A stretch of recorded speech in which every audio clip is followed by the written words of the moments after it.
ظہر کی نماز کے بعد اللہ کا یہ نام اس طرح پڑا تھا، اسی وقت اللہ کا خاص بندہ آیا، 50 لاکھ پکڑایا اور چلا گیا۔ آج سب کام چھوڑ کر یہ وظیفہ کر لو، پوری زندگی دعائیں دو گے، سچا وظیفہ آزما لو۔ بسم اللہ الرحمن الرحیم۔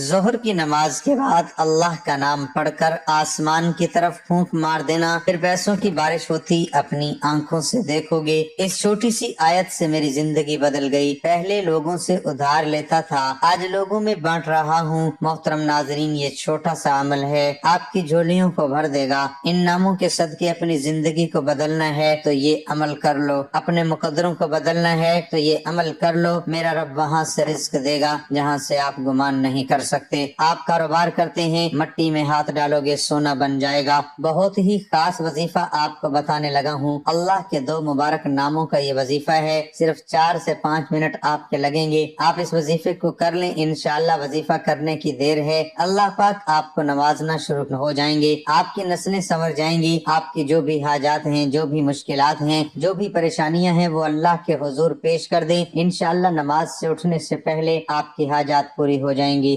چاہے وہ دولت کو لے کر، چاہے وہ عزت کو لے کر ہیں، چاہے اولاد چاہیے، اچھے رشتے چاہیے، جو چاہو مانگ لو۔ اللہ کی ڈھیر ساری رحمتوں کو سمیٹ لیں، اپنے گھر کے اندر اپنے رزق کے لیے دعائیں مانگ لیں، گھر کے اندر اپنے امن اور سکون کے لیے دعائیں مانگ لیں، اپنے گھر کے اندر تمام بیماریوں سے نجات کے لیے اللہ سے مانگ لیں۔ تو ناظرین، ویڈیو کو آپ نے مکمل دیکھنا ہے تاکہ آپ کو وظیفے کی اچھی طرح سے سمجھ آ سکے۔ سمجھ نہیں آئے گی تو پھر آپ عمل کو کریں گے تو اس کا کوئی فائدہ نہیں ہوتا۔ اکثر ناظرین ہمیں بتاتے ہیں کہ یہ وظیفہ اثر نہیں کرتا، اس کے علاوہ کوئی بھی وظیفہ اثر نہیں کرتا۔ اس کی وجہ صرف یہی ہوتی ہے کہ اللہ کے بابرکت جو نام ہوتے ہیں، جو آیات ہوتی ہیں، جو وظائف آپ کو بتائے جاتے ہیں، ان کی ایک خاص ترتیب ہوتی ہے، خاص احتیاط ہوتی ہے، جن کو پورا کرنا لازمی ہوتا ہے۔ تو بنا وقت ضائع کیے وظیفے کی طرف چلتے ہیں۔ ایک حدیث قدسی میں اللہ کے رسول صلی اللہ علیہ وسلم کا فرمان ہے، جو چیز تجھے جنت کے قریب کر سکتی ہے اس کا میں نے تجھے حکم دے دیا، اور جو چیز تجھے جہنم کے قریب کر سکتی ہے اس سے میں نے روک دیا ہے۔ یقیناً حضرت جبرائیل علیہ السلام میرے دل میں یہ بات ڈالی کہ کوئی بھی جان اس وقت تک نہیں ختم ہو سکتی، کوئی بھی انسان اس وقت تک اس دنیا سے نہیں جا سکتا جب تک کہ وہ اپنی روزی پوری نہ کر لے اور سارا رزق کھا نہ لے۔ تو تم اللہ کا تقوی اختیار کرتے ہوئے روزی کا حصول اچھی طرح کرو، اور تم میں سے کسی کو روزی کا لیٹ اور کم ہو جانا اس بات پر نہ ابھارے کہ تم اللہ کی نافرمانی کر کے روزی حاصل کرنے لگ جاؤ، کیونکہ جو کچھ اللہ کے پاس ہے وہ اللہ کی اطاعت اور جو فرما برداری کے ذریعے ہی حاصل کیا جا سکتا ہے۔ اکثر آپ لوگوں نے دیکھا ہوگا کہ اللہ پاک نے ہمیں صبر کرنے کا حکم دیا ہے۔ جب ہمیں مشکلات پیش آتی ہیں، رزق کی تنگی ہوتی ہے، تو ہم گلے شکوے کرنا شروع کر دیتے ہیں، پھر ہم ناجائز کاموں میں پڑ جاتے ہیں اور حرام اور حلال کو بھول جاتے ہیں۔ اللہ پاک نے اس چیز سے منع فرمایا، یاد رکھیں، اللہ پاک نے اس چیز سے منع فرمایا ہے، یاد رکھیں، رزق صرف وہی اچھا ہے، وہی فضیلت والا ہے، وہی انسان کے لیے فائدہ مند ہے جس کو استعمال کرنے سے دنیا بھی آسان ہو جائے اور آخرت بھی آسان ہو جائے۔ رزق کی کمی اللہ تعالیٰ کی طرف سے نہیں بلکہ انسان کے خرچ نہ کرنے کی وجہ سے ہوتی ہے۔ اللہ پاک ساری مخلوق کے لیے اس کی ضرورت کے مطابق پورے سال کا رزق نازل فرما دیتا ہے۔ ہمیں چاہیے کہ اگر ہم اپنے رزق میں برکت اور ترقی چاہتے ہیں تو غریبوں میں، مسکینوں میں زیادہ سے زیادہ اللہ پاک کا دیا ہوا رزق خرچ کیا کریں، تاکہ اللہ پاک ہمارے رزق کو اور بڑھا دے، مزید بڑھا دے۔ جیسا کہ اللہ پاک نے فرمایا، اور جب ان سے کہا جاتا ہے کہ جو رزق خدا نے تم کو دیا ہے ان میں سے خرچ کرو، تو کافر مومنوں سے کہتے ہیں یہ بھلا ہم ان لوگوں کو کھانا کھلائیں جن کو اگر خدا چاہتا تو خود کھلا دیتا۔ تو پھر اللہ پاک فرماتے ہیں تم تو صاف صاف غلطی پر ہو۔ ایک کسان کو دیکھ لیجئے، وہ 1 بوری بیج کی کھیت میں بوتا ہے اور فصل اگ جانے پر وہ 1 بوری کی جگہ 70 بوریاں لے کر گھر واپس لوٹ جاتا ہے، محنت کرتا ہے، لیکن اگر وہ